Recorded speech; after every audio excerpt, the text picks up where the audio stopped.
Hey, what's happening, everyone? I wanted to do just a quick video today about something that's been a long time coming. Been waiting for some time, but my grips for the Model 10 came in. So I want to show, without further ado, Model 10 with the Pearl. Now these don't fit exactly. Let me just point this out real quick here. See, I mean, this one fits pretty damn close to the frame there, if you can see. I mean, when you look at it from the side, you can just barely see the frame. Sometimes, right at both, you can see both sides at the same time, but these are pretty exact on the Chief there. These are not quite as flush. You can see a little bit of a gap here, a little bit along the back, but honestly, I don't even notice it. I mean, I noticed it at first, but just after a couple hours, I could care less. It looks great. It helps you to see that frame all the way around a little bit better, which I've always liked that about the Smiths with the magnet grips. You can always see just the right angle. You can see the front and the back just a tiny little bit, just enough to see it. Now it's kind of hard on the camera to see, but this thing is beautiful. Now, kind of sucks that this Pearl, this side, it's like kind of going up and down here, and the other side is more kind of swirled around. I like this look better, but I don't care. It doesn't matter. It's a beautiful gun. I love this thing with the Pearl on it. It's fake Pearl, of course. I'm not gonna. One day I'll buy a set of real Pearl for one very beautiful particular gun, but otherwise, I mean, I'm not gonna carry around real Pearl. You know, so I like the look of it. I'm sure that probably not everybody does, and yes, I like the look of real Pearl better, but for $500 for a set of grips, that's not leaving the house. And some of these guns do. This one really doesn't because it's such a large gun. But so, what I love is that I love the pairs of guns. Now this one is a Model 10, and my other one is a Model 15. Same gun other than the sights, and this one has a tapered barrel as opposed to heavy barrel. But I love having the two 6-shot 38 square butt K-frames. I like this a lot. It's nice to have the contrast of the two finishes and the sets of grips on them. I love how that looks. You got the blue with the wood, and you got the nickel with the pearl, and I really like how this looks. Now, I also like that I have a 6-shot K-frame square butt, and I have a 5-shot J-frame square butt, so I have a full size, and I have the compact size, and I really dig that. I like it a lot. So with the blue ones, I got the 15 and the 36.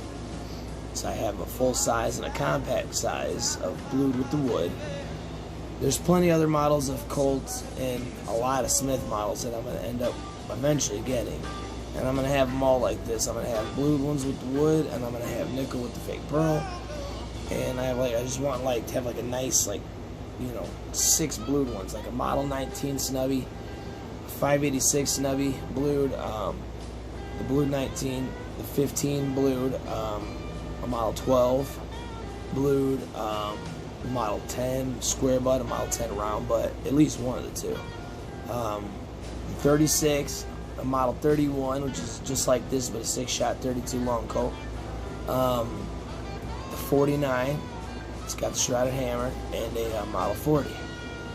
With those two, the 49 and the 40, I like the full weight ones to be blued, and then the airweight ones I would prefer to have nickel finish, because with the airweight guns that are blued, I mean, they kind of blacken the frame, and then the barrel and the cylinder and the crane here are all real steel, so they're actually blued, and you can see that kind of a two-tone look. So if possible, I'd like to have the full weight ones be the blued ones, and because of the nickel plating with the airweight ones, they can nickel plate aluminum alloy, so it's all going to look like a nickel plated gun. That's what I would like to do. You know, if I found either one of them with a different finish, I'd still buy it, but I'm just saying that's what would be nice to have. And then have like a whole series of those in nickel as well. This is going to end up being a Model 15 soon, the nickel-plated snub nose Model 15, and it'll have these pro grips on it. So then I'll actually have, you know, I'll have 2 Model 15s. My 6 shots, well, they'll be Model 15s, and my 5 shots will be Model 36s, so it'll get more like theirs. But for the time being, I mean, these are so damn close to each other that that's perfectly fine. And what's nice is, with this one, even though it's stainless, and it's not nickel-plated, but it's like I got a 6-shot square butt snubby, a 6-shot round butt snubby, and then I got the 5-shot square butt. So that one I have 3 different models that are all look similar. I can't try holding all these. I don't want to drop one of them, but it's very cool. You know, I mean, even though this is stainless, I mean, look at the two in the light. I mean, it's kind of hard to tell. The trigger and the hammer are the biggest giveaways because they got that stainless color to them, as these are case hardened. But I mean, you look at the two of these, and they look close enough. You know, like I'm okay with it. I like it a lot. So I have 3 of these now, and I have 2 of the blue with the wood. Eventually, there'll be more. You know, I'm gonna add to the collection over time. I love the square butts. I love the J-frame square butts. I love a lot.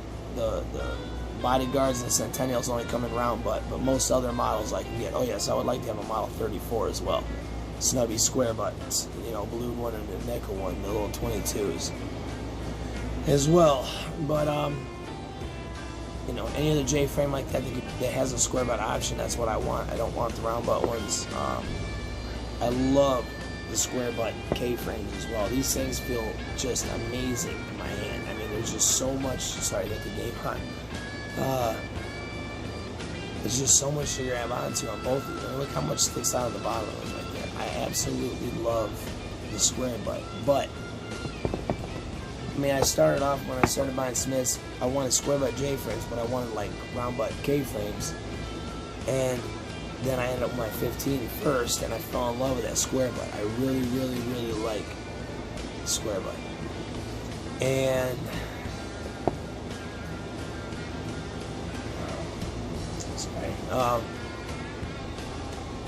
it has made me appreciate the round butt more than I ever did. Now, I still love them both equally.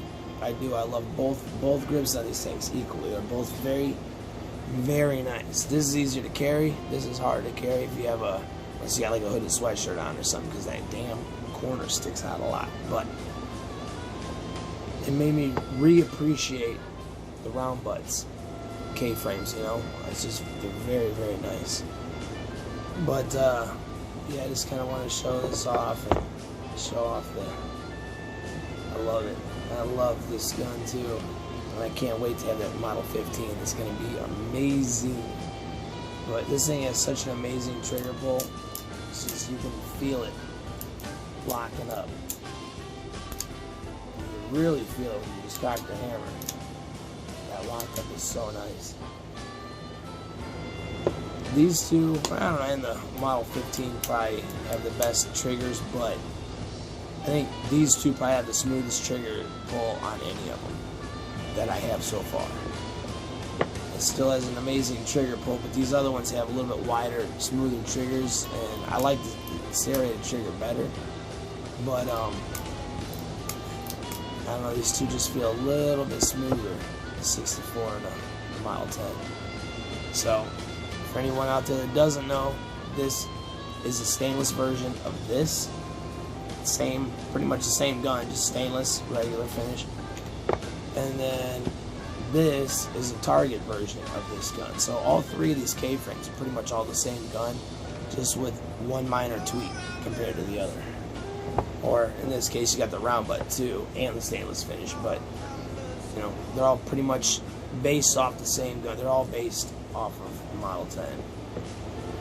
This thing is so nice. It feels so good. And these grips are a little bit skinnier, just a little bit, than the wooden grips. And it's nice because that little bit of, you can feel a little bit of a difference in the grip, and it feels very nice. It feels really nice. And I've really grown to like the Target hammer on this model. I would have never put one on myself, but I've grown to like it because this is pretty much an at-home gun anyways. I think with this one you could see the frame. See how you could just see a little bit of the frame in the front and the back. It's kind of hard, like you can see a little bit here. I really like that look with the magnet grips. So, I don't know, it's cool, very cool. I love these old school guns. I wanted to do a podcast episode tonight, but it's kind of late. I gotta eat still and spend some time with Jackie. I just wanted to get this out there tonight. Hopefully tomorrow I'll get home early enough to do one of those. I was thinking though about, as far as that goes, being that my mind kind of veers off on tangents all the time, like I try to keep some kind of focus, and even then I still veer off, but I try to, you know, realize that and get back to the point. But I think some of the best conversations that I've had with myself are ones where I'm just talking to myself, so I don't have like a set direction. And when I go off on a tangent, I just go with it. And the next thing you know, I'm off on another tangent, another one. The next thing you know, I don't even remember where the hell I started at, but I'm just way down the line. So I might try, when I record the next one, I might try, or at some point, because there are certain ones that I want to do about certain topics. I still got to talk about film. There's a lot about old film I want to talk about. A lot about society I like to talk about. And sometimes it just kind of works better just to go random. They all blend in, which that's why I picked the random. I didn't want to be like, you know, gun podcast or revolver podcast or Smith and Wesson. You know, I wanted something where I could just talk about whatever I want, because I got so much shit going on up in here that I've always wanted to like be on a stage in front of just millions of people and just be given a microphone. And I don't even care if anybody pays to come see it. I just want to sit and talk. And talk about some things, shit that bothers me about society, about people, that, you know, things that bother me. Like when I go to a store, it doesn't matter which Walgreens I go to. I always end up going to a Walgreens, because there's some of the things I need for the house I get at Walgreens. And every time I go, there's always carts just all over the place on the parking lot. Now, I know that some people, you know, might have a hard time getting around, and I understand that, you know, I wouldn't expect them to take their cart. And if I saw somebody in a situation and I was walking by, I would take it in for them. But I know that that's not every case. I know that there's just lazy-ass people out there that just, fuck it, they pay people for that. And that shit drives me nuts. It really bothers me. So I feel I wouldn't really have a right to complain about it unless I start bringing carts in every time I go. So anytime I go, I mean, this has been like probably it's been over 3 years now, probably 3.5, 4 years now, that anytime I go to a Walgreens or pretty much any other store, I try to like at least grab a couple carts. Like at a grocery store, I can't bring all the carts in, but you know, I'll grab a couple, bring them in, especially ones that people just leave out to bang up other people's cars, you know. Like I try to do stuff like that to make up for the assholes that just are so self-centered that they say, fuck everybody, whoever they pay somebody to do it. Well, they may pay somebody to do it, but it doesn't mean you have to be an asshole about it, you know what I mean? And a lot of things like that. Like, there's fucking garbage all over the ground. Every Walgreens I go to, there's garbage everywhere. There's cans lined up all around that building. And the majority of the garbage that I see is within 5 feet of a garbage can. Like, they get close, like, nah, close enough. It's close enough. What the fuck, man? Why do people want to live in shit like that? Everywhere I go, everywhere I've lived, it's the same shit everywhere. And I don't understand, like, why do people want to fuck up their own community? Why do people just care that little and go, ask somebody else to clean that shit up? Doesn't mean you have to be a lazy fucking asshole. You're right by the garbage, just put it in the fucking garbage. Or driving down the street and take a whole bag of fucking garbage and just throw it out the fucking window. Now, I know, I'm sure you put gas in your vehicle sometime recently. Why the fuck didn't you know, they got garbage cans at the pumps. Why don't people put their garbage in there? But they don't care. Doesn't matter, because somebody will clean it up. And it's like, dude, that's the wrong attitude for people to have. I'm kind of going off on a tangent here. Anyways, I've kind of showed the guns. I'll keep them up for you in case y'all don't want to listen. But, I don't know, it's just little things like that that really piss me off about people. And it's just, people are so, as a whole. I mean, I like people individually, but as a whole, I just fucking hate people. I hate people. I always have. As far back as I can remember, I've hated human beings. And as time goes on, it's like people, like, especially in the traffic, they just get ridiculously shitty. Because it's like people get so used to everything just instant that it's like they just want to just get in the car and bam, they're there. why, man? Doesn't anybody else enjoy the art of driving anymore? I have always loved driving. Now I don't really like it that much because it's a fucking jungle trying to get... Jackie, what are you doing? It's a jungle trying to get anywhere, and people are just fucking rude and assholes. Nobody looks out for nobody on the road. They don't care. Oh, you can't get in. You're trying to get off. Well, fuck it. Go crash into a fucking another car or hit that wall. I don't give a shit. I'm not making room for you. That's the attitude that a lot of people have, and it's really fucking depressing. But things like that I'd like to talk about more. So, because I wasn't showing the gun. But just things like that I want to just talk about, because it's like people need to hear this shit, and like I need to have like a driver's ed for I have some subscribers, not a lot, but for those, ain't for y'all. The people out there otherwise who are assholes on the road, like, here's what I don't get. One day I was coming off a highway. I get on the exit, I'm coming around. Now there's a car about 5 car lengths ahead of me because I try to keep distance between me and other cars. So like when I'm rounding up to that corner, you know, the cars that are going to try to get over, we can just blend together like a zipper, you know, just 1, 2, 1, you know. So the car that was up ahead of me had plenty of room to go, and then before I got up there, now mind you, halfway up the ramp, there's a yield ahead sign, and then there's a yield sign. They put it off to the left, so it's a little hard to see, but it's like, I pull up here, and as soon as you get to the top of this ramp, you are in the lane. You're in the outside lane. It doesn't continue on itself, and then you can jump over like a lot do. It just, once you get to the top, that's why it's a yield sign, because you're in traffic. So I'm coming up this ramp, and this guy's behind me, and by the time I get up to the ramp, there was about 7 cars in a row, 7 or 8 cars in a row, and every one of those cars were exactly one car width away from each other. Exactly one car width. So as you're rounding up, these cars doing like 45, 50 miles an hour because it's a 45 mile an hour speed limit. So shit, there's probably people doing 60. But all these cars are coming up before I get there. And I have to stop, because if I don't, I'm just going to fucking slam into somebody or get T-boned myself. So I slow down to a stop. I'm sitting there watching. Maybe 2 cars, 3 cars that pass, and I'm still waiting for like the last 4 or 5 to pass. And this guy behind me honks the horn. And I'm like, I had my window down. I just yell at the window like, there's a fucking yield sign, motherfucker. And I'm yelling at this dude, and I look back, and I can't see him. I can't see him in the side mirror. I'm like, I just didn't think nothing of it. So I go back to watch the traffic. And then once it clears, I look straight ahead now. And this fucking idiot is trying to pass me on the little bitty bit of shoulder right there. He's actually trying to weave between me and the fucking guardrail to try to get past me. I'm like, dude, there's nowhere to fucking go, man. There's nowhere to go. I'm not going to get T-boned or slam into some other car, especially with Jackie in the car, because she was in the car that time. Just because this guy's a fucking idiot or an asshole. Probably both, I'm assuming. So I start to pull out there. I'm looking at this guy. What the fuck are you doing, man? And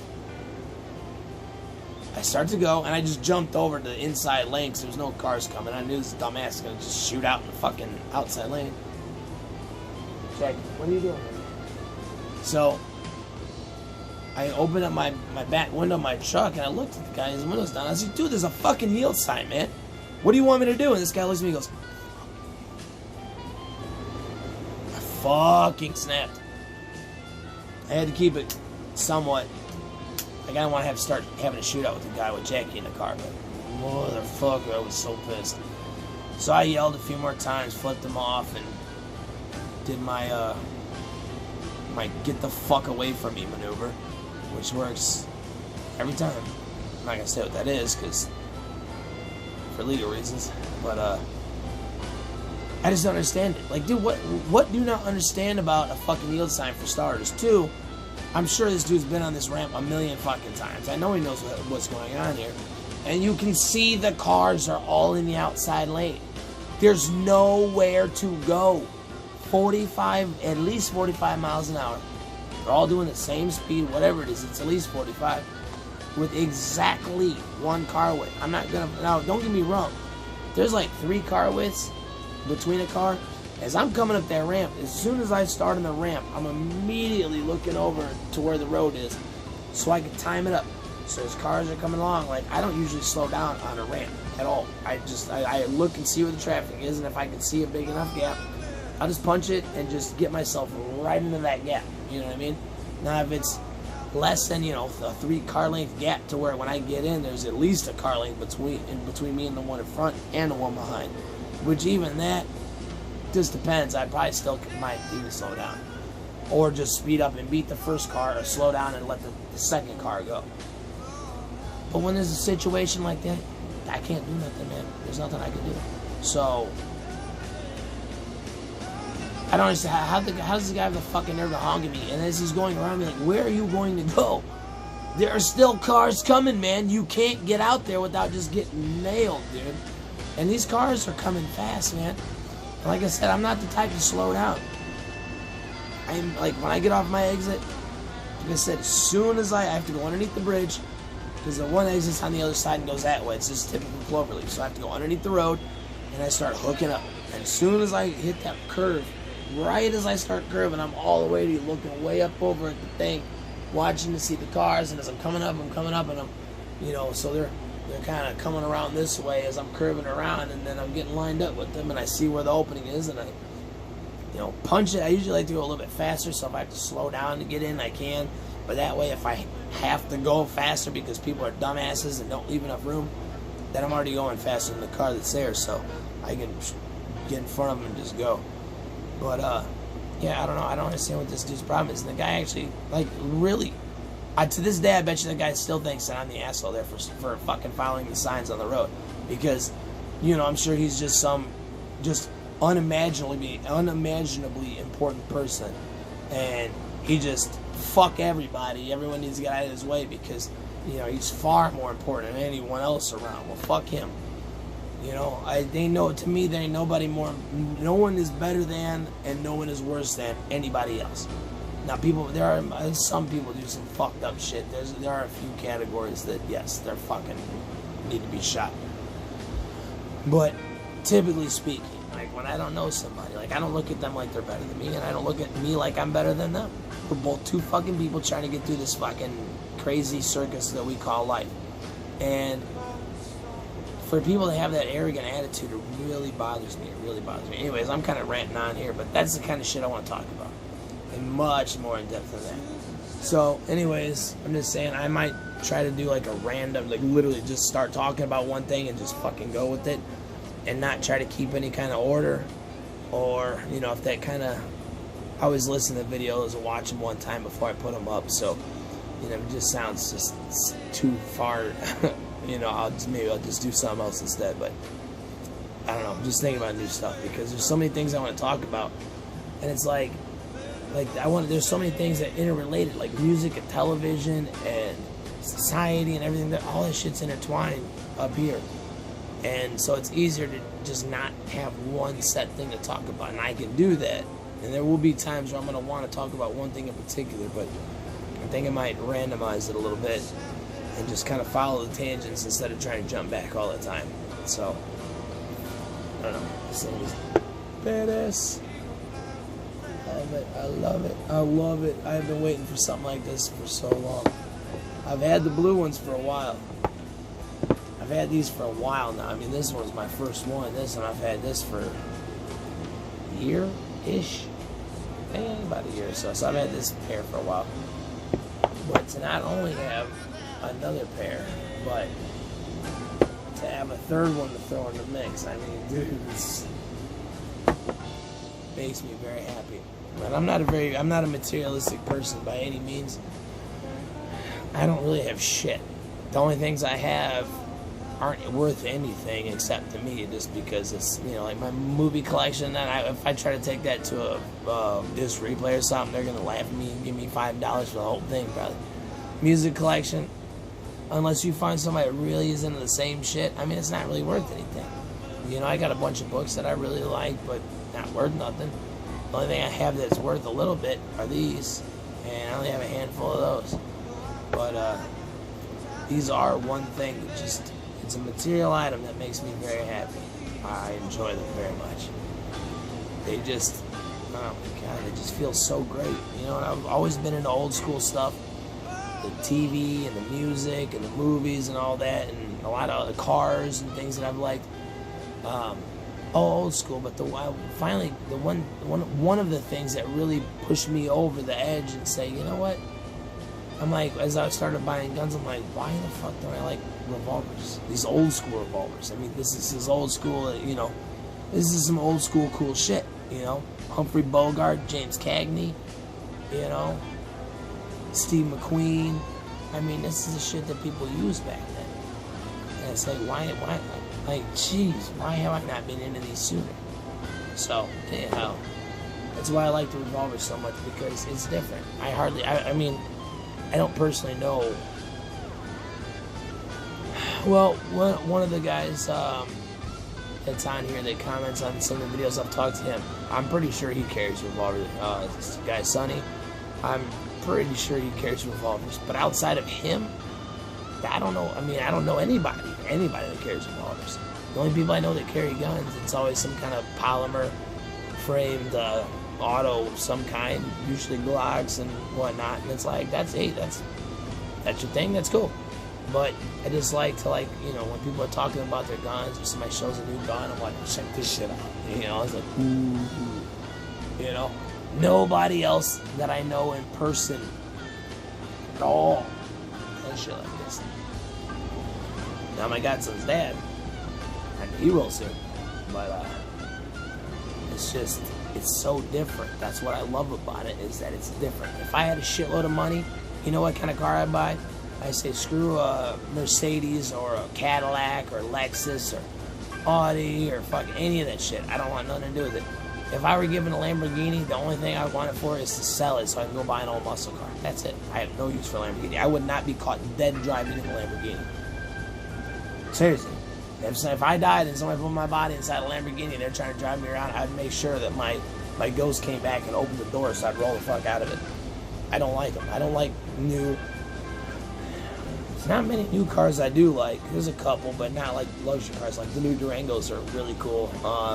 And new Chargers aren't bad. New Mustangs. But if I had a lot of money, when the day comes that I have a lot of money, I want old muscle cars. Old school muscle. Like 69 Boss Mustang. I want, there's a few Mustangs old school. The Eleanor is not high on the list. Well, the Nicolas Cage Gone in 60 Seconds, that Eleanor is not, it's on there, but it's further down the list. The original Eleanor was a 71 Mach 1. It was yellow. There was Gone in 60 Seconds was a remake of an older movie. The new one's definitely better, but the old one's pretty cool. I had to watch it just to see it. I would like a 71 through 73 Mach 1. I would like the 69 Boss. I'd like a 67, 68 GT, the Steve McQueen style, bullet style. Old Chargers, Challenge. Not so much. I don't really like the old Challengers that much. Like the Road Runners, like the early 70s Road Runners, and so many other old school cars. But when the day comes I have a lot of money, that's the shit I'm gonna buy. So I pull up next to somebody that's driving some stupid new Lamborghini that couldn't even. So I seen one the other day, for a few weeks ago, had a matte black finish, and I was like, damn man, for that kind of money, you think they at least paint the fucking car for you? I'm like, jeez. And that dude thinks he's cool riding around in it. And the worst part is a lot of the people look at him and go, ooh. That's what I think about your Lamborghini. Follower. That's what I think.